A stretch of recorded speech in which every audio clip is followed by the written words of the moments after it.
अस्सलाम वालेकुम रहमतुल्लाहि व बरकातुहू। ये मसला इससे पहले भी आपके साथ और मकाम बाला के साथ शेयर कर चुका हूँ, मगर रिज़ल्ट ज़ीरो। आज मैं दोबारा आपकी तवज्जो इस जानब मबज़ूल कराता हूँ। मैं इस वक्त मौजूद हूँ साहिवाल रेलवे स्टेशन के करीब। जब साहिवाल का नाम मोंटगोमरी से साहिवाल रखा गया तो यहाँ पर एक यादगार नस्ब की गई। इस तकोनी यादगार के दोनों अतराफ़ में ब्रास में इबारत कुनिंदा थी, जबकि तीसरी तरफ सादा लिखाई थी। ब्रास वाली तो ले गए चोर, मगर सादा लिखाई अब भी मौजूद है। इस इबारत को पढ़कर अहलियाने साहिवाल के लिए इसकी अहमियत का पता चलता है।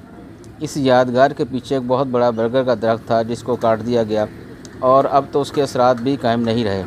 यहाँ तजावज़ात की भरमार है जिनको हटाया जाना और इस यादगार की असली हालत में बेहतर अंदाज में दिखाना बहुत ज़रूरी है, ताकि आइंदा नस्लों को साहिवाल की हिस्ट्री समझने में आसानी हो। मेहरबानी फरमा के इस व्लॉग को ज़्यादा से ज़्यादा शेयर करें। जज़ाकल्लाह।